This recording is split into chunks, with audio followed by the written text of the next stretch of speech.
Ya Allah. Terus bagaimana hubungan dengan anak saya yang sekolah di pesantren? Ini mau nanya, Kita sudah bersuci atau berwudu. Terima kasih Kemudian Bapak. disebutkan wudunya batal. Wudunya batal.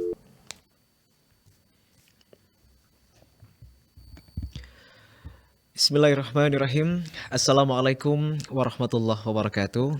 Ahlan wa sahlan wa marhaban bikum. Pemirsa penyimak live interaktif Fatwa TV, alhamdulillah wassalatu wassalamu ala rasulillah wa ala alihi wa sahbihi wa man walah. Allahumma salli wa sallim ala nabiyyina Muhammadin wa ala alihi wa sahbihi ajma'in, amma ba'd. Senang sekali malam hari ini kembali Allah pertemukan kita dalam program live interaktif Fatwa TV. Dan malam hari ini kita masuk ke episode konsultasi keluarga yang insya Allah akan dibersamai oleh guru kita Ustaz Dr. Syafiq Riza Hasan Basalama MA Hafizahullah Ta'ala yang merupakan salah seorang anggota Dewan Fatwa Perhimpunan Al-Irsyad. Dan malam hari ini juga pemirsa dan juga penyimak, kami undang Anda secara eksklusif bisa bertanya secara langsung kepada Ustadz ya. Line telepon kami buka nantinya di 033154460087. Atau juga Anda bisa berkonsultasi mengirimkan pertanyaan Anda melalui jalur website kami di www.dewanfatwa.com. Malam hari ini kita live dari Studio Fatwa TV Jember dan sudah bersama kami Ustaz Dr. Syafiq Riza Hasan Basalama. Kita sapa beliau terlebih dahulu. Assalamualaikum Ustaz. Waalaikumsalam Masya warahmatullahi Allah. wabarakatuh. Ahlan Ustaz. Ahlan bikum. Lama tidak mencium aroma kota Jember Ustaz sepertinya. Masya Allah, alhamdulillah nyampe juga ke Jember kita. Alhamdulillah. Ini safar berapa? Lebih dari sebulan Ustaz ya? Sebulan sih ya. Sebulan. Nggak nyampe sih. Nggak nyampe Ustaz. Nggak nyampe. Karena anak ingat anak Syafar itu 1 Dzulhijjah. Dan sekarang tanggal 2 Sudah Muharram. Muharram. Masya Allah. Tanggal 2 Muharram. Tanggal malam 3 Muharram gitu sekarang nih. Masya Allah. Jadi anak Safar hampir setahun sebenarnya kalau disebut. Dari tahun Dari tahun lama 1444 baliknya 1445. 45. Masya Allah. Masya Allah. Alhamdulillah. Ini naik pesawat spesial kayaknya untuk Ustaz ya. Allahu Akbar. Barakallahu fikum Ustaz. Wafikum mubarak. Jamaah sehat Ustaz ya. Selama membawa jamaah ada yang kondisi sakit Ustaz? Masya Allah. Tadi Anda baru buka ya. Salah satu jamaah kita meninggal dunia. Innalillahi wa inna ilaihi raji'un. Hari ini meninggal dunia. Meninggal tapi sudah di Indonesia Enggak. atau Jadi dia sakit ketika di Mina. Sehingga harus dirawat di rumah sakit Saudi. Ketika rombongan kita pulang, dia stay di sana. Nggak boleh pulang sama dokternya. sementara jamaah yang lainnya Sudah sudah pulang semua. Dia ditungguin sama istrinya nggak salah ya. Dan hari ini dapat kabar dia meninggal dunia rahimahullah ta'ala. Seperti itu. Jadi nggak semua yang berangkat bisa pulang. Baik, Ustaz ya. Allah yarham. Nah, Ustaz, barakallahu fikum Ustaz. Alhamdulillah, bas. Mudah-mudahan husnul khatimah dia. Amin ya rabbal alamin. Taib ya. Sekali lagi pemirsa Fatwa TV dimanapun Anda semuanya berada, kita juga tentunya turut mendoakan siapapun Anda yang mungkin akan berencana melaksanakan ibadah umroh ataupun haji, semoga senantiasa diberikan keselamatan, kesehatan, karena sekali lagi bukan hanya kemampuan finansial Ustaz ya, fisik juga Ustaz ya. Iya, jadi memang haji itu bagi yang mampu ya. Mampu dalam segala hal Ustaz. Mampu itu dalam segala hal. Taib. Maka yang mereka yang secara fisik udah harus dibantu orang lain, berarti nggak mampu. Itu secara syar'i diperbolehkan Iya, Ustaz. udah nggak mampu, artinya dia butuh kursi roda, artinya kemampuan dia itu bergantung sama orang lain. Artinya kalau dia orangnya ini mati pokoknya, yang antar kursi roda udah selesai, dia gimana dia mau wudu, gimana dia mau berangkat ke Arafah ya, mau berangkat ke Muzdalifah. Makanya tatkala ada seorang wanita yang bertanya kepada Nabi alaihissalam, ya Rasulullah, kewajiban haji itu turun ketika orang tuaku udah nggak mampu naik kendaraan. Dulu kan pakai onta atau pakai kuda. Kan ada orang mungkin kalau dia duduk di kursi bisa, tapi kalau di onta jatuh ya, gitu, seperti itu loh. Maka kata Nabi SAW, sudah engkau hajikan dia gitu loh. Jadi termasuk yang boleh digantikan dengan oleh yang mampu seperti itu. Maka nasihat buat para jamaah ya, jangan nunggu tua. Jangan nunggu. Kadang-kadang mereka mengatakan nantilah anak mau tobat nanti aja Nanti gitu aja, ya. ditunda Seperti Ustaz. itu, Padahal dia ditunda. mampu Ustaz ya. Padahal dia sudah mampu, secara fisik udah mampu. Dia udah ke luar negeri kemana-mana, tapi untuk haji Dan umroh belum pernah. belum dia. Karena takut, ada yang takut nanti anak diazab di sana. Subhanallah. Ada yang sampai berpikir seperti itu. Ada yang seperti itu karena dia berpikir katanya orang itu di Mekah itu akan mendapatkan apa yang dia lakukan di negerinya gitu. Padahal Allah itu maha menerima taubat ya. Dan kalau orang niatnya benar berangkat haji, insya Allah pulang jadi orang soleh lah. Masya Allah. Insya Allah seperti itu. Niat itu sangat menentukan sekali Ustaz ya. Sah. Taib ya, barakallahu fikum. Semoga ini jadi penyemangat bagi siapapun kita, kaum muslimin dimanapun anda semuanya berada. Malam hari ini kita juga sapa para penyimak kami yang tergabung dalam Relay Radio RTVC atau Asosiasi Radio Televisi Islam Indonesia. Di antaranya adalah Radio Binbas Yogyakarta, kemudian Radio Sahabat Tegal, MDFM Probolinggo, kemudian juga turut merilai Hang FM Batam, Amuba Pangkal Pinang, kemudian Radio Sago FM Sumatera Barat, Radio Gema FM Bontang, Radio Al Hikmah Banyuwangi, kemudian Tuah FM Riau, Radio Madinah Caruban, dan juga Mas FM Sragen. Sebelum kita bacakan pertanyaan sudah masuk, dan sebelum kita terima telepon di kesempatan malam hari ini, kita akan simak terlebih dahulu satu nasihat pembuka. Nah, tafadhol. Masya Allah, barakallahu fiik ya. Fikum barakallah. Jamaah rahimakumullah. Tak terasa kita sudah pindah dari tahun 1444 kita masuk ke tahun 1445 Hijriah. Menandakan bahwa umur kita berkurang. Kita semakin mendekat ke ajal kita. Maka berdoalah memohon kepada Allah Azza wa Jal agar Allah mengampuni dosa-dosa yang telah kita lakukan. Dan Allah memberikan taufik kepada kita untuk menjalani hidup di sisa waktu yang Allah berikan dengan ketaatan kepadanya. Rasulullah SAW bersabda tentang bulan Muharram ini. Yang semua tahu bahwasanya bulan Muharram adalah haram, bulan suci. Bulan Dzulqa'dah, Dzulhijjah, Muharram dan Rajab ini 4 bulan suci. Di mana berbuat dosa di dalamnya tidak sama dengan berbuat dosa di waktu lainnya. Dan Nabi SAW mengatakan, Afdhalus siyam ba'da Ramadan Syahrullahil Muharram. Sebaik-baiknya puasa setelah bulan Ramadan adalah bulan Muharram. Ini puasa sunnah secara mutlak ya. Adapun puasa sunnah yang terikat, maka yang paling utama adalah puasa 6 hari di bulan Syawal. Karena itu ada hubungannya dengan bulan Ramadan. Tapi untuk puasa sunnah yang mutlak, maka bulan Muharram menjadi bulan yang mulia. Maka bagi mereka yang ingin mendekatkan diri kepada Allah Azza wa Jal, di hadapanmu ada hari-hari yang indah. Barang siapa yang berpuasa 1 hari di jalan Allah Azza wa Jal, Allah akan jauhkan wajahnya sejauh 70 tahun dari api neraka. Dan di bulan Muharram ini ada kejadian. Kejadian yang akhirnya membuat Nabi alaihi salatu wassalam menyuruh para sahabat untuk berpuasa di tanggal 10 Muharram. Ketika Nabi alaihi salatu wassalam datang ke kota Madinah. Dan kota Madinah pada saat itu dihuni oleh bangsa Arab dan bangsa Yahudi. Bangsa Yahudi pada waktu itu mereka puasa di tanggal 10 ini. Ditanya, kenapa kalian puasa?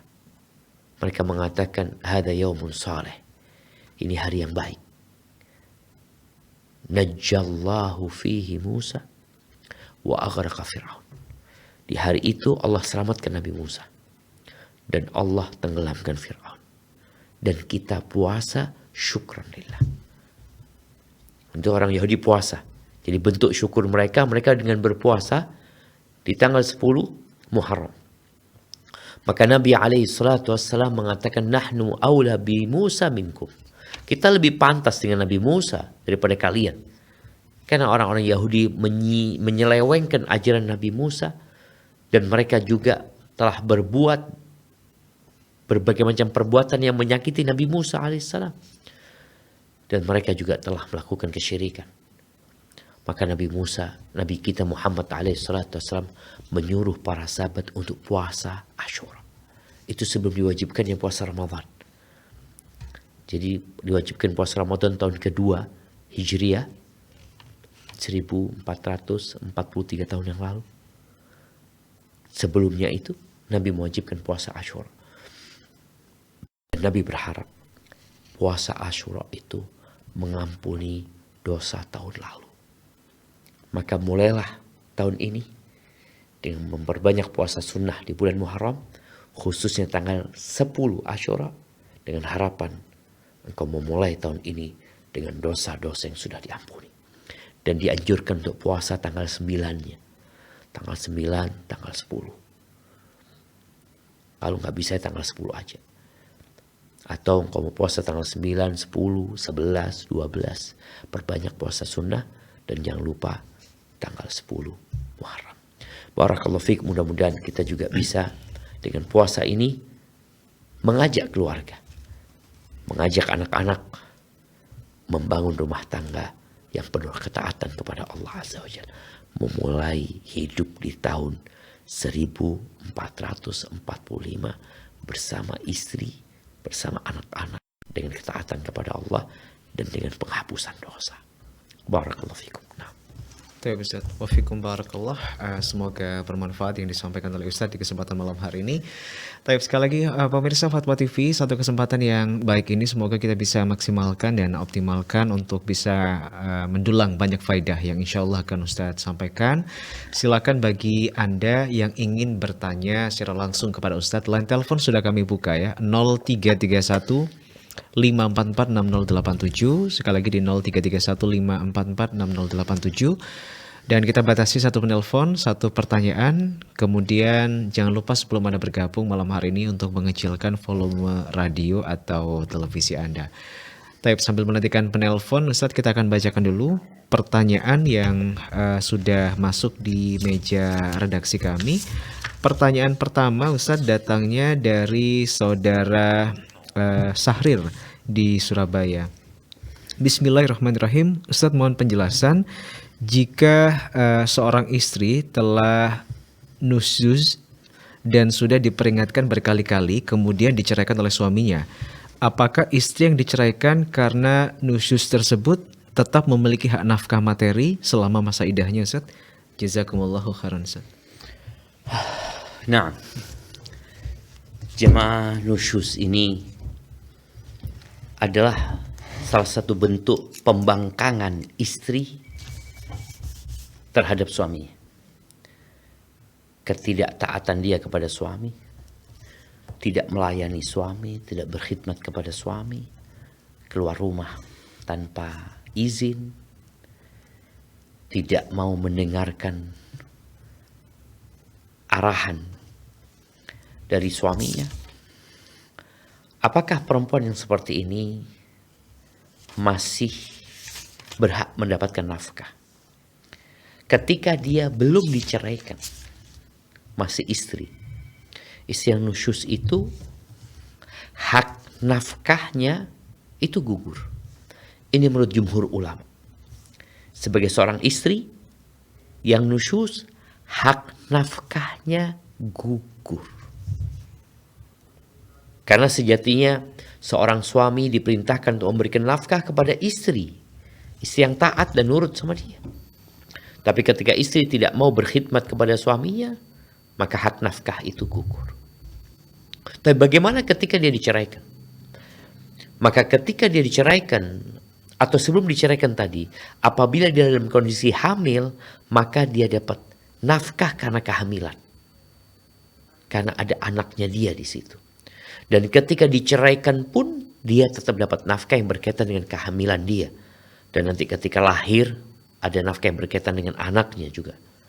Adapun nafkah untuk dia sebagai seorang istri yang diceraikan dan nusyuz, gugur nafkah buat dia. Kecuali ketika dia diceraikan, dia tinggal di rumahnya suami, disitulah kemudian dia mungkin mau berbaikan sama suaminya, maka hak itu dikembalikan kepada dia. Karena sejatinya dalam Islam, ketika seorang suami menceraikan istrinya, nggak boleh dia ngusir istrinya. Istri juga nggak boleh keluar dari rumah suaminya. La tukhrijuhunna min buyutihinna wa la yakhrujuna illa an yatina bi fahishatin mubayyinah. Tuh perempuan-perempuan yang diceraikan jangan diusir dari rumah kalian. dari rumah mereka, dari rumah tempat tinggal mereka bersama kalian. Jangan diusir. Dan mereka juga nggak boleh keluar. Kecuali kalau mereka melakukan sebuah tindakan yang keji. Berzina, atau ngomongnya kasar, suka memaki sama suami, udah diusir nggak apa-apa. Kalau kondisinya seperti itu. Jadi hendaklah para wanita juga tahu diri ya. Dan juga para suami tidak serta-merta terburu-buru menceraikan. Allah Azza wa Jalla sudah memberikan arahan. Yang terkadang arahannya ini kita nggak jalanin. Apa sikap suami yang dapat istri nusyuz? Kata Allah, wallati takhafuna nusyuzahunna fa'idhuhunna. Dan wanita-wanita yang kalian khawatir nusyuznya mereka, nggak nurutnya mereka, membangkangnya mereka, maka kasih nasihat mereka. Ini tahapan pertama. Setelah dikasih nasihat dengan hikmah, ada langkah yang kedua. Wahjuruhunna fil madaji'. Ini sudah bicara nafkah. Pisah ranjang sama dia. Dia punya hak nafkah batin, pisah ranjang. Enggak. Ini proses untuk memperbaiki orang yang salah. Karena seorang suami kalau memberi nasihat kepada istrinya, istri menolak nasihat dan tidak mau menjalankannya, lalu malamnya dihubungin sama suaminya, maka istri merasa dia punya beginning, dia punya daya tawar, tinggal suamiku butuh sama aku. Maka tolong sebelum menceraikan, tolong tahapan-tahapan ini dilewatin. Dengan harapannya kalau memang nanti mentok, ya udah mau gimana. Semoga ya kalau memang harus berpisah, bertakwalah kepada Allah Azza wa Jalla. Ceraikan istrimu dengan cara yang baik. Ingat bicara hak nafkah tadi, bukan nggak boleh suami ngasih ya. Enggak, ini bicara ketika wajib nggak suami ngasih. Enggak, tapi kalau engkau mau berbuat baik sama istri, udahlah. Aku berpisah dengan dia baik-baik, ini nafkah buat engkau, yang bisa aku berikan, selamat tinggal. Hada wallahu a'lam bissawab. Baik Ustaz, barakallahu fikum. Semoga bermanfaat ya untuk saudara Syahrir di Surabaya. Kita akan sama penelpon pertama kita malam hari ini dari kawasan Pariaman, dari Bu Tati. Fatwa TV, Assalamualaikum Bu Tati. Waalaikumsalam. Silakan Ibu pertanyaannya. Assalamualaikum Ustaz. Waalaikumsalam warahmatullahi wabarakatuh. Ahlan wa sahlan. Naam, tafadhali. Oh iya, Ustaz. Anak Bu Tati yang pernah bertanya sama Ustaz masalah anak skizofrenia itu, Ustaz ingat Ustaz? Ya, siap. Gimana Bu Tati? Nah. Ini saya mau tanya, saya kan punya anak di pondok pesantren gitu, umurnya udah 15 tahun. Siap. Itu perilakunya tuh kalau di pondok ya bagus gitu, ya pondoknya pondok sunnah. Udah saya usahakan masuk pondok, alhamdulillah udah masuk pondok. Tapi kalau udah nyampe di rumah tuh nggak bisa sama sekali, nggak apa. Ya hafalannya alhamdulillah bagus, dia cepat ngapal Quran cepat alhamdulillah.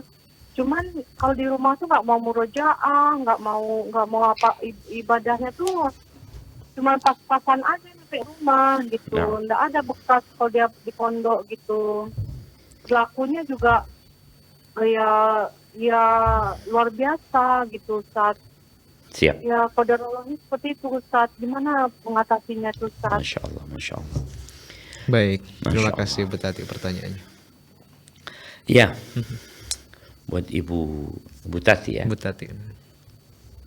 Anak dulu waktu di pesantren kayaknya nggak jauh sama anaknya ibu, sama aja. Kadang-kala kita tuh di pesantren ya. Nostalgia. Nostalgia. Kita di pesantren itu yang membuat kita jadi baik, yang menyebabkan kita itu bisa istiqomah, itu lingkungan. Pengawasan dari ustadz ya, pengawasan dari para musyrif, kemudian dukungan dari kawan-kawan ya, sehingga kita itu dibentuk menjadi orang yang baik. Dan memang ini tugas pesantren itu bukan menjagain kita, tapi dia memberikan imun kepada kita sehingga kita tatkala pulang jadi orang yang lebih baik lagi. Harapannya seperti itu. Tapi terkadang proses itu belum dapat gitu. Anak ini masih dalam proses. Sehingga tugas utama orang tua ketika anak itu pulang, bikin dia seneng dulu. Kepinginnya apa? Karena di pesantren itu makannya, ya kalau zaman kita dulu ya, makannya ya apa adanya ya. Kemudian dengan banyaknya aturan di pesantren, kita itu pulang kepingin istirahat. Iya nggak apa-apa. Istirahat sejenak, apa yang dia sukain, duduk sama anak, dengarkan cerita dia, bagaimana dia di pesantren, gali pengalaman-pengalaman baik dia, apa yang membuat dia paling terkesan di pesantren tersebut. Jadi ada komunikasi antara orang tua sama anak ini, sehingga anak itu bisa mengungkapkan isi hatinya. Nah, setelah itu bicara umpamanya murojaah dan ibadah. Dia ini capek nih. Dan boleh jadi dia mendapatkan lingkungan sekarang yang bebas sehingga dia tidak lagi terkekang. Maka di sini tugas orang tua mengarahkan anaknya kepada yang wajib-wajib dulu. Jangan dipaksain yang sunnah. Yang wajib-wajib dijaga, anak, engkau liburan, oke lah. Engkau mungkin mau yang sunnah-sunnah berat, yang wajib. Anak kadang-kala bangunkan anak-anak untuk sholat malam itu, aduh yang penting sholat witir lah. Anak bangunin mereka, sholat 3 rakaat. Kenapa? Tadi dia di pesantren sudah capek gitu. Pulang kita orang tua harus pandai-pandai menjaga keimanan dia. Sisa-sisa dari semangat dia ini jangan sampai hilang. Api yang membara itu jangan sampai padam. Maka paling tidak yang perlu dilakukan itu tadi. Bagaimana menyemangatin dia tapi tidak dengan memaksakan dia. Bicara puasa sunnah, anak-anak kalau ngajak mereka lo puasa lah. Paling gak mau puasa sebulan 3 hari. Seperti itu. Perlu disemangatkan anak-anak itu tapi tidak dengan dipaksa. Kemudian perlu diajak liburan, hiburan. Tapi yang paling tidak orang tua dengerin cerita-cerita dia. Biasanya dia suka cerita tentang pesantren dan itu menjadi bahan buat orang tua dalam rangka menyemangatin dia untuk beribadah kembali. Dan ketika masuk ke pesantren dia akan berjumpa dengan semangat yang dipaksa. Tapi insya Allah itu jadi baik buat anak-anak. Dan terus didoakan orang tua doa. Terus minta sama Allah. Rabbi habli minas salihin, Rabbi ij'alni muqimas salati wa min dzurriyyati. Rabbi junubni wa bani an na'budal asnam. Terus minta sama Allah ya. Dengan harapan anak-anak kita dijaga sama Allah. Mereka jadi penyejuk pandangan buat orang tua. Dan orang tua jangan berlepas diri ya dari mendidik anaknya. Jangan dengan dimasukin pesantren dia bebas, enggak. Terus ada mutaba'ah, ada follow up ya. Mengikuti perkembangan anak di pesantren. Barakallahu fikum. Fikum barakallah. Semoga bermanfaat ya untuk Ibu Tati yang bertanya tadi dari Pariaman. Dari Pariaman kita akan bergeser ke Riau. Ada Ummu Zahra malam hari ini. Fatwa TV, Assalamualaikum. Waalaikumsalam warahmatullahi wabarakatuh. Silakan Ummu Zahra pertanyaan Anda. Ya, terima kasih. Assalamualaikum warahmatullahi wabarakatuh, Ustaz. Waalaikumsalam warahmatullahi wabarakatuh. Ahlan wa sahlan. Barakallahu fiik. Naam, tafadhali. Ya, jazakallah khair. Ini terkait dengan menghubungkan silaturahim, Ustaz. Ketika kita itu memiliki beberapa saudara atau saudari, dan alhamdulillah kita selalu paling tidak sekali 1 minggu karena rumah agak berjauhan, sekali dalam seminggu atau sekali dalam 2 minggu saya pribadi sering mengunjungi kakak atau adik-adik saya. Masya Allah. Tetapi adik dan kakak-kakak saya datang ke rumah saya itu hanya kalau setelah hari Lebaran saja, Ustaz. Nah, apakah saya ini sudah termasuk menghubungkan silaturahim dengan saudara-saudari saya, Ustaz? Terima kasih. Assalamualaikum warahmatullahi wabarakatuh. Waalaikumsalam warahmatullahi wabarakatuh. Masya Allah jemaah. Ya, silaturahim ini salah satu amalan yang sangat agung dan mulia. Bahkan menjadi sebuah kewajiban ya, menyambung rahim itu. Makanya kita sering mendapati dalam Al-Quran perintah untuk berbuat baik kepada kerabat kita. Wadil qurba wa atidal qurba. Ini perintah agar kita menjaga silaturahim. Dan hadis yang berkaitan dengan keutamaan menyambung rahim ya. Bagaimana rahim ketika diciptakan sama Allah kemudian dia bergelantungan di arsy Allah. Dia mengatakan, hadza maqamul a'idzi bikal qati'ah. Ini makomnya orang yang berlindung kepadamu dari diputuskan rahim itu. Lalu Allah Azza wa Jalla mengatakan kepada rahim tersebut, ama tardaina an asila man wasalaki wa aqta'a man qata'aki. Apa engkau enggak ridho? Aku membuat sebuah keputusan. Aku akan menyambung orang yang menyambungmu, dan aku akan memutuskan orang yang memutuskan. Diputuskan. Diputuskan dari apa? Diputuskan dari semuanya. Dari segala kebaikan, dari segala berkah, dari segala kenyamanan, keamanan, keindahan. Itu orang yang memutuskan rahim. Dan fadilah orang yang menyambung rahim itu, kata Nabi SAW, man ahabba ayyubsata lahu fi rizqih wa yunsa'alahu fi athari falyasil rahimahu. Barang siapa yang ingin diluaskan rizkinya, ingin dipanjangkan umurnya, maka hendaklah dia menyambung rahimnya. Ini fadilah, ini keutamaan, ini ganjaran dari Allah Azza wa Jalla. Terus bagaimana dengan kondisi yang ibu sebutkan tadi? Kadangkala ada seorang kakak nggak mau berkunjung ke adiknya karena pandangan dia adik yang harusnya berkunjung, bukan kakak yang berkunjung. Paman nggak mau berkunjung ke tempat keponakannya dengan pandangan seharusnya keponakan yang junior itu berkunjung kepada yang senior. Iya, kalau bicara adab mungkin seperti itu. Tapi kalau bicara berlomba-lomba dalam kebaikan, berebut fadilah dan keagungan, maka nggak kayak gitu. Silahkan sang kakak berkunjung ke tempat adiknya, sang paman berkunjung ke tempat keponakannya. Dalam rangka apa? Meraih keridhaan Allah Azza wa Jalla.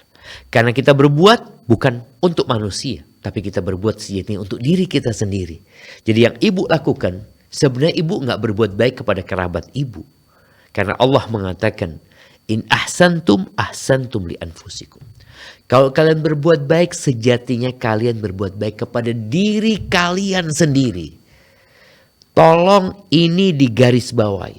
Sehingga tidak ada perasaan di diri kita, oh seharusnya dia yang melakukan itu. Enggak. Kenapa? Ya aku berbuat baik sama dia. Sejatinya aku berbuat baik kepada diriku sendiri. Jadi ibu ketika berkunjung ke tempat kakaknya, ke tempat adiknya, ibu sedang berbuat baik kepada diri ibu sendiri. Ibu sedang membuka pintu-pintu rezeki. Ibu sedang membuka panjang umur buat ibu, berkah dalam kehidupan ini. Maka ketika mereka tidak berkunjung kepada ibu kecuali Ramadan, ya urusan mereka. Alhamdulillah mereka tidak memutuskan rahim. Mereka masih mau berkunjung. Walaupun ya terkadang ada sedikit kekurangan lah. Kekurangan di antara orang-orang yang tidak berkunjung kecuali di bulan di hari raya Idul Fitri. Dan menyambung rahim ini tidak harus berkunjung. Boleh jadi dengan telepon, boleh jadi dengan berbagi kepada mereka, boleh jadi dengan mendoakan mereka. Dan Nabi SAW mengatakan, silman qata'ak. Sambunglah orang yang memutuskan hubungan dengan engkau. Wa ahsin ila man asa'a ilaik. Dan berbuat baiklah kepada orang yang berbuat buruk kepadamu. Jadi ibu terus berbuat baiklah kepada diri ibu sendiri. Bukan kepada kerabatnya, bukan kepada kakak atau adiknya. Karena seorang muslim ketika berbuat baik sejatinya, dia berbuat baik kepada diri dia sendiri. Jadi gak ada ruginya buat ibu. Jadi menyambung itu artinya bukan berbalas-balasan. Sampai Nabi SAW ketika mendefinisikan orang yang pandai menyambung rahimnya, beliau SAW mengatakan, laisal wasil bil mukafi' walakin al basil man idza quti'at rahimuhu wasalaha. Orang yang menyambung rahim itu bukan orang yang balas-balesan, bukan. Dia berkunjung, aku berkunjung. Dia berbagi, aku berbagi. Dia kasih hadiah, aku kasih hadiah. Dia ucapkan selamat, aku ucapkan selamat kepada dia. Bukan. Walakin al-wasil yang disebut orang yang pandai menyambung rahim adalah yang apabila rahimnya diputuskan, dia nyambung. Maka jadilah orang itu, ibu. Barakallahu fikum. Wafikum barakallah. Semoga bermanfaat ya untuk penanya tadi dari Ummu Zahra di Riau. Dan orang yang memutuskan silaturahim ini juga diancam dosa yang besar, Ustaz. Oh, la yadkhulul jannah qati'. Kata Nabi alaihissalatu wasallam, enggak masuk surga orang yang memutuskan rahim. Subhanallah. Kadang-kala tuh orang banyak sedekahnya, ya. Berangkat haji berulang kali, berangkat umroh berkali-kali. Dia lupa bahwa dia punya dosa yang menghalangi dia untuk masuk surga. Itu memutuskan rahim. Maka jangan dianggap remeh. Karena terkadang ada orang-orang yang merasa baik. Dan dia memandang sepele dosa ini. La yadkhulul jannah. Artinya amalan-amalan dia itu, ya baik, dia punya amal banyak. Tapi dosa memutuskan rahim ini berat di timbangan nanti. Dan menyebabkan dia masuk neraka dulu. Walaupun dia telah berhaji berkali-kali. Wah, punya haji, punya umroh, tapi udah ada ancaman gitu loh. Engkau harus masuk neraka dulu. Gitu. Karena dosa dia itu. Maka jangan diremehkan masalah memutuskan rahim ini. Subhanallah. Taib ya. Semoga ini jadi pelajaran untuk kita semuanya, pemirsa Fatwa TV. Barakallahu fikum. Silakan, malam hari ini line telepon masih kosong ya. Anda yang bisa bertanya secara langsung kepada Ustadz di 0331 544 6087. Manfaatkan kesempatan malam hari ini sebaik mungkin. Kita masih ada waktu di separuh perjalanan. Dan kita masih live dari studio Fatwa TV Jember di program Live Interaktif Konsultasi Keluarga. Baik, sambil menantikan penelpon, kita bacakan kembali set pertanyaan berikutnya. Dari saudara Hikmah Ustadz di Sulawesi Selatan, tepatnya di Kabupaten Bantaeng. Assalamualaikum warahmatullahi wabarakatuh, Ustadz. Waalaikumsalam warahmatullahi wabarakatuh. Ustadz, bagaimana sikap seorang menantu terhadap mertua yang sering ikut campur dalam urusan rumah tangga anaknya? Terima kasih, Ustadz. Nah, jadi ya permasalahan dalam rumah tangga itu selama antara suami istri dan tidak keluar dari tembok rumah, insya Allah bisa diselesaikan.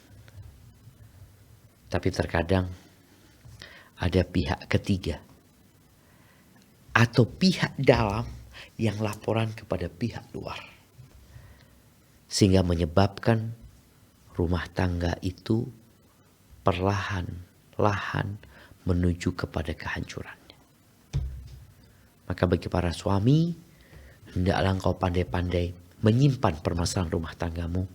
Dan bagi para istri, hendaklah engkau juga pintar-pintar membungkus masalahmu dan tidak menyampaikan kepada pihak luar. Selama masih bisa diselesaikan. Baik. Menuju ke pertanyaan tadi. Bagaimana sikap menantu terhadap mertua yang suka ikut campur urusan rumah tangga anaknya? Anda nggak tahu apakah mereka tinggal satu rumah atau mereka beda rumah. Bagi para mertua, usahakan belajar tentang hak-hak menantunya. Karena kebanyakan kita itu belajar tentang hak-hak kita. Dan kita nggak tahu dengan hak-hak orang lain.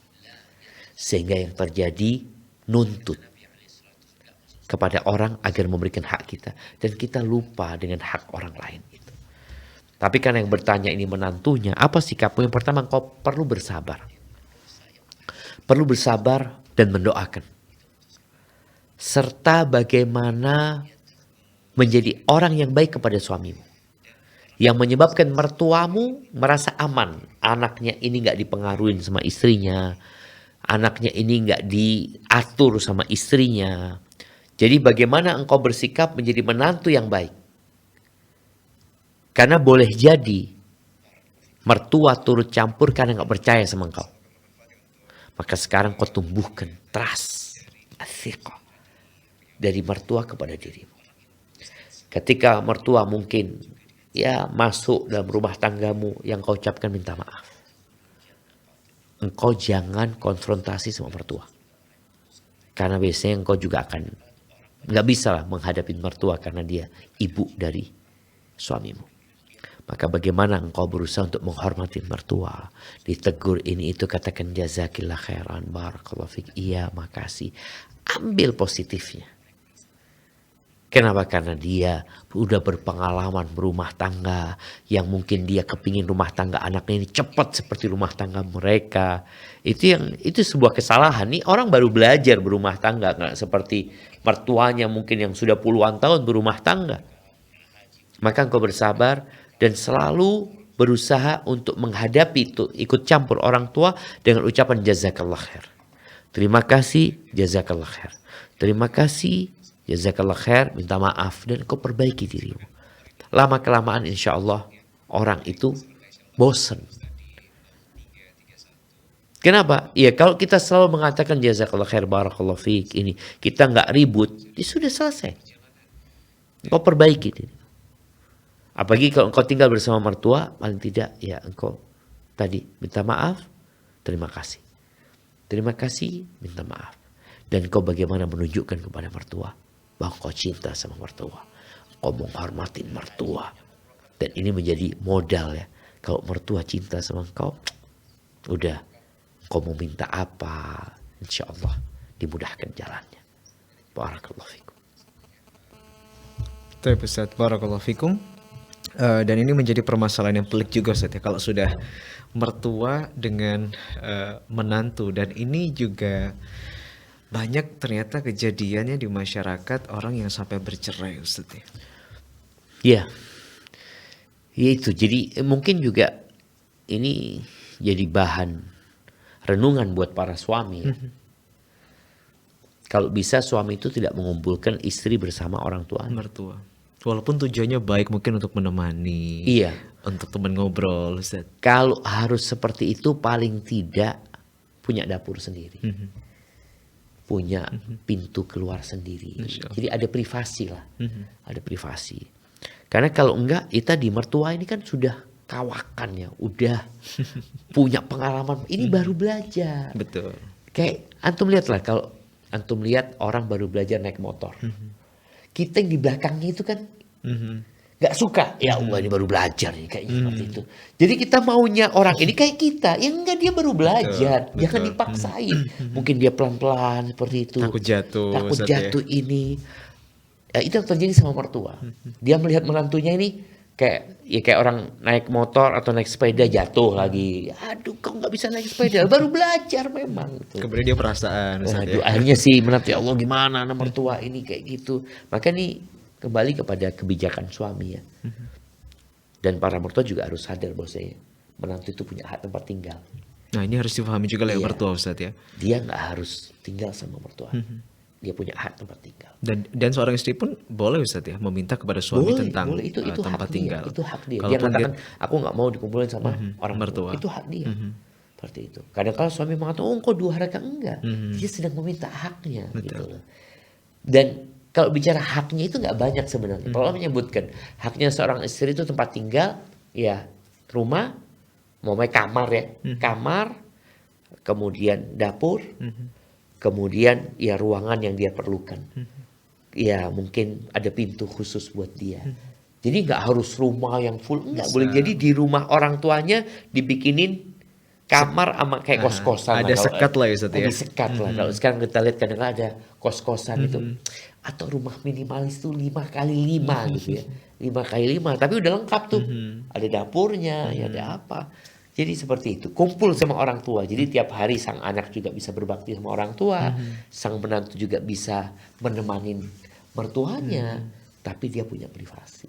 Nah Ustaz. Kayak gitu. Baik, barakallahu fikum. Ini semoga jadi solusi ya, yang mungkin belum mampu Ustaz ya beli rumah sendiri, sementara mungkin masih tinggal dengan orang tua. Iya. Setidaknya jadi solusi Ustaz Jadi ya. solusi cuma ada kata mertua nggak mau. Nggak mau. Nggak mau. Karena ini gimana anak ini masa seperti itu. Jadi anak ketemu sama beberapa orang Kasus tua di Jember seperti sini itu. kasus kayak gitu. Dia ngatakan, Ustaz, anak istri anak akhirnya berantem terus sama mertua. Sang anak mengatakan sudah, dia minta kamar depan disekat katanya. Orang tua nggak mau. Ya kalau nggak mau dia ngontrak gitu. Iya. Ngontrak sudah rumah sendiri gitu. Tapi mungkin berdekatan sama orang tuanya. Tapi sama orang tua dianggap Membangkang Ustaz ya. nggak nurut ya.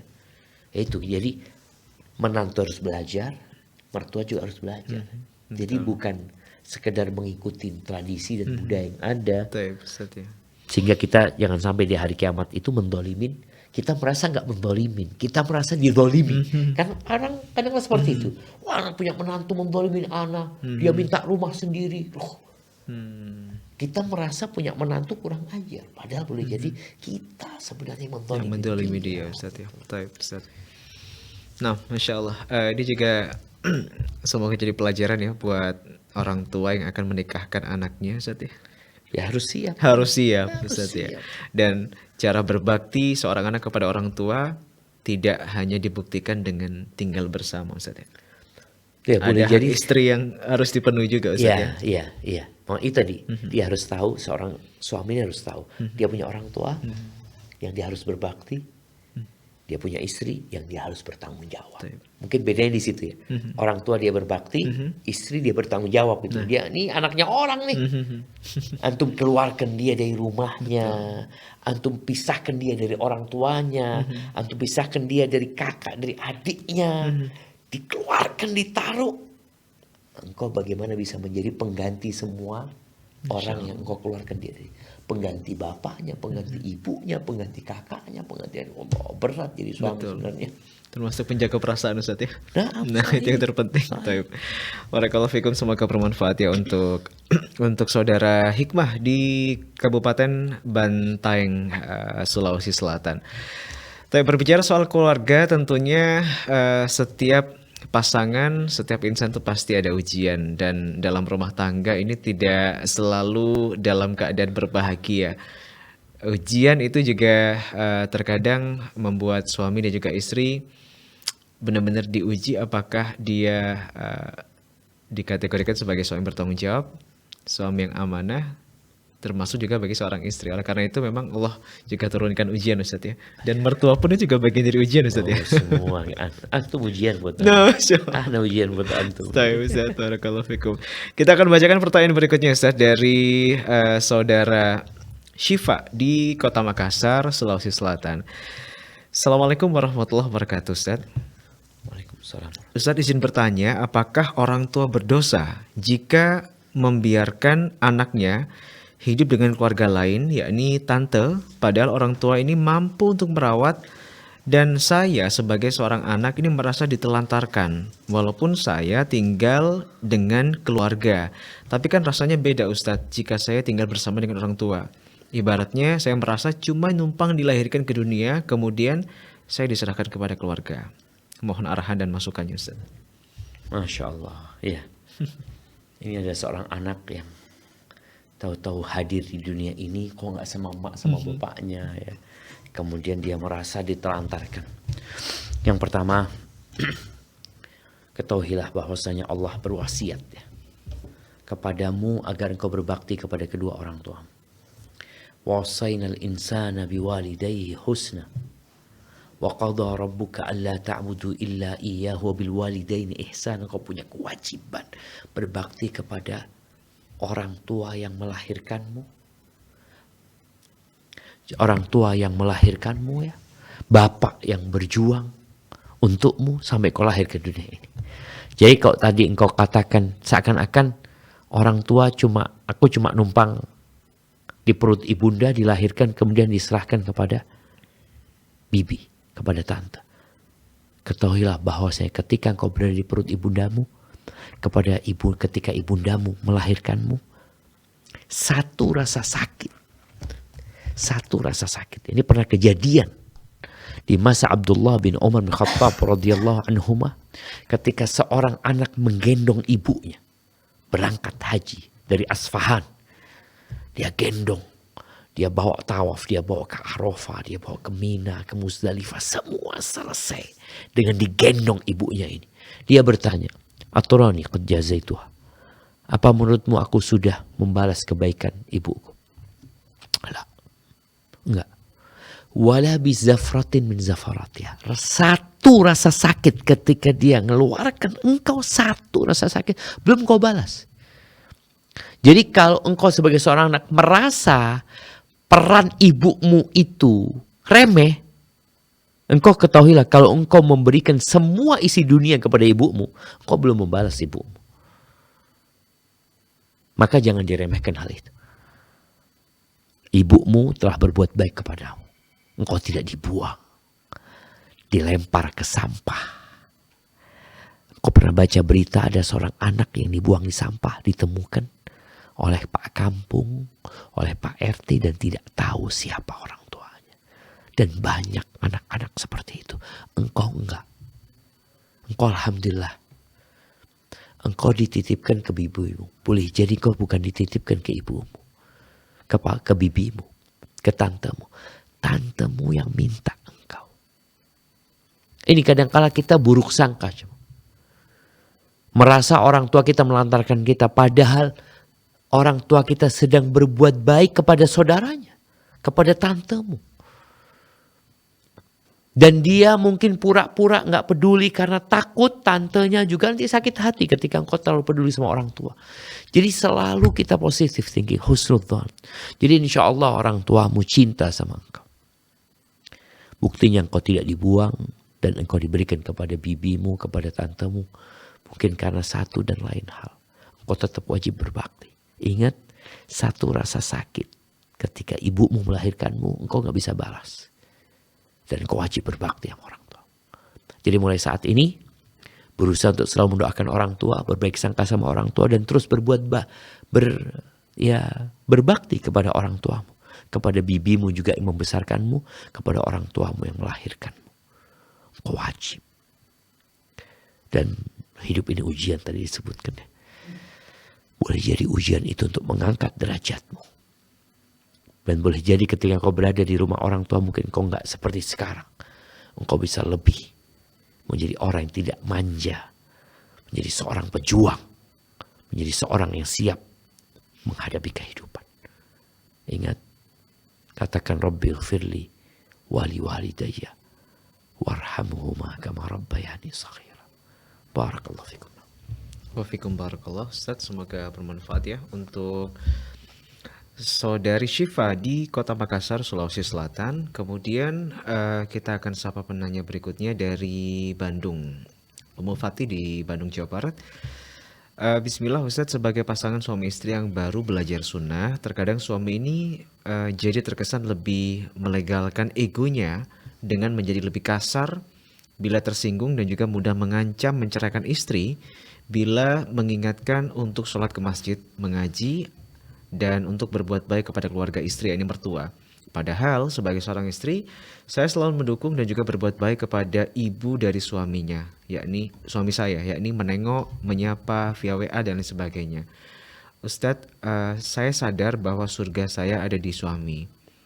Kemudian saya mau nasihatnya Ustadz. Jazakallah khair. Jadi yang belajar sunnah ini istrinya? Suami istri Ustaz, baru belajar. Kemudian istrinya merasa setelah belajar sunnah ini kayak dikit-dikit suaminya kalau diingatkan dia diancam diceraikan seperti itu. Nah, apakah ini implementasi dari belajar sunnah, yang benar? Belajar sunnah. Apa memang seperti itu? Dia merasa ya benar, surga dan neraka saya itu di suami. Kemudian saya harus bagaimana Ustaz? Ya kalau bicara harus bagaimana, ya harus bersabar. Ketika engkau belajar sunnah, ketika engkau ngaji, engkau tahu dengan hak-hak suamimu. Engkau tahu dengan kewajibanmu. Dan buat para wanita ya, ada satu hal yang laki-laki gak suka kalau hal itu dilecehkan. Itu masa penghormatan buat dia. Maka tolong berikan penghormatan kepada suamimu. Yang lebih setelah engkau belajar sunnah ini. Layani dia. Setelah memberikan penghormatan, berikan pelayanan. Penghormatan ini tentunya dengan menyambut suami. Kalau bicara tadi, memberitahu suami. Tidak dengan menggurui, dengan bahasa yang penuh dengan penghormatan, pengagungan, memohon kepada suami. Kadang-kala ada orang yang baru belajar, itu semangat belajar dia, membuat dia lupa dengan adab dan etika. Itu terjadi sama anak, ketika anak baru belajar ya, gampang nyalahkan orang. gampang marah sama orang. Boleh jadi sang istri ketika belajar sunnah, dia melihat ada sesuatu yang menyimpang dari suaminya, dia tegur suaminya. Boleh jadi teguran itu tidak ada penghormatan, tidak ada penghargaan. Mungkin dia berpikir, oh ini mungkar. Maka tolong dirubah sikapmu. Sekarang bagaimana engkau memberikan penghormatan kepada suami. Memberikan pelayanan yang lebih buat suami. Memberikan perhatian yang istimewa buat suami. Sehingga gak ada suami ngancem. Gak ada suami marah sama engkau. Yang ada suami akan menghormati dirimu. Ketika engkau menjadi budak untuk suamimu, insya Allah suamimu akan mengangkatmu sebagai permaisuri. Tapi kadangkala tadi kalau bicara egonya, engkau mengatakan suamimu egonya. Ya, engkau yang harus bagaimana membuat ego suamimu, amarah suamimu, emosi suamimu jadi terkendali. Dan engkau punya kunci. Jangan merasa aku sudah melakukan ini. Banyak di antara kita tatkala dikasih tahu dia merasa sudah. Kalau engkau sudah, sekarang tambah. Kalau kemarin engkau 5, engkau bikin 10. Kalau kemarin 10, engkau bikin 15. Dan yang terpenting dari semua itu, engkau minta pertolongan sama Allah Azza wa Jalla. Ketika hakmu tidak engkau dapatkan dari suamimu, engkau minta hakmu sama pencipta langit dan bumi ini. Allah akan berikan kepadamu yang lebih. Kalau tadi engkau berharap suamimu berbuat baik kepada orang tuamu, engkau jangan minta itu. Engkau berikan hak suami. Dia mau berbuat baik kepada orang tuamu, alhamdulillah. Mungkin dia tidak melakukan itu, kau berdoa minta sama Allah Azza wa Jalla. Karena kalau terjadi saling menuntut, biasanya nanti akan berantakan. Ya udah, sampai Nabi SAW ya, bagaimana beliau memberikan arahan kepada umatnya, kepada para sahabatnya. Tatkala beliau mengatakan satalqauna atharah. Kalian akan menjumpai pilih kasih. Kalian akan mendapati pemimpin yang nuntut haknya kepada rakyatnya, tapi mereka tidak melakukan kewajiban mereka. Yang mereka lebih mengutamakan orang lain daripada rakyatnya. Para sahabat bertanya, apa yang harus kita lakukan ya Rasulullah? Apakah kita berontak kepada mereka? Menuntut kepada mereka? Lah, enggak, kata Nabi SAW. A'tuhum haqqahum. Berikan kepada mereka hak mereka. Penuhin hak mereka. Terus hak kita. Wasallallahu alladzi lakum. Kalian minta hak kalian sama Allah Azza wa Jalla. Seorang istri yang faham nih bagaimana menyelamatkan rumah tangganya, maka dia akan mendapatkan yang lebih baik daripada apa yang diberikan suaminya. Kenapa? Karena dia minta sama Allah Azza wa Jalla Rabbul Alamin. Barakallahu fikum. Nah. Semoga bermanfaat. Jadi memang seorang istri harusnya sabar, Ustaz. Ini juga bagian ujian dari dia ketika berhijrah, Ustaz. Iya, dia itu tadi disampaikan. Kadang-kala istri ini, ya karena baru hijrah ya, baru baper belajar. Juga, baper. Dia bukan baper, dia ketika melihat sebuah kemungkaran, suaminya nggak ke masjid, apa ini? Oke. Kau, ini kadang-kadang kan, akhirnya sang suami merasa nggak dihargai, merasa nggak dihormatin. Betul yang dia lakukan salah, tapi dalam mengingkari kemungkaran itu ada adab dan etika gitu. Apalagi seorang istri, apalagi seorang istri ini suami pemimpin gitu. Kita bagaimana menegur seorang pemimpin? Jadi Anda lihat seakan-akan suaminya merasa nggak dihargai sama istrinya gitu, dengan teguran-teguran dia. Ya, betul. Padahal yang dilakukan istri benar sebenarnya, tapi kurang tepat. Caranya, Ustaz, cara dan adabnya mungkin itu. Jadi waktu mengingatkan, cara mengingatkan juga iya, berpengaruh, kondisi, Ustaz, ya. Kondisi juga. Orang itu kalau lagi contoh ya, kadang-kadang suami pulang kerja capek dan ada masalah di sana. Dia datang ke rumahnya, mungkin adzan sudah dikumandangkan ya. Terus istri ngomong, "Bang, ayo ini sudah adzan," gitu. Lihat istrinya, nggak tahu istri dengan kondisi sang suami.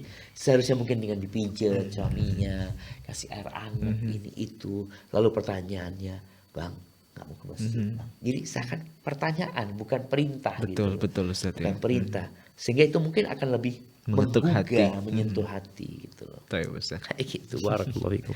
Barakallahu fikum Ustaz. Itu pertanyaan terakhir Ustaz. Masya Allah. Jazakallah khair ya. Terima kasih Ustaz. Dan kita juga sampaikan terima kasih pada seluruh pemirsa Fatwa TV yang telah simak program live interaktif kami malam hari ini untuk episode konsultasi Islam yang diampu oleh guru kita Ustaz Dr. Syafiq Riza Hasan Basalam MMA.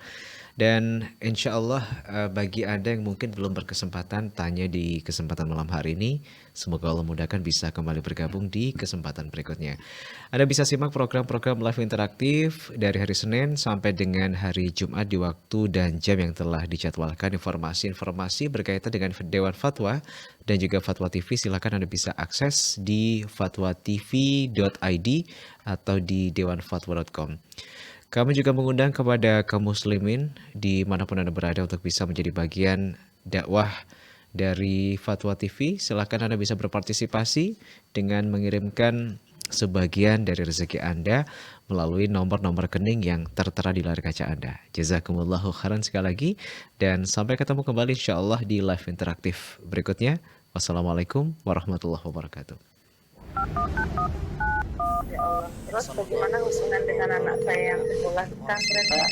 Ini mau nanya. Sudah bersuci atau berwudu.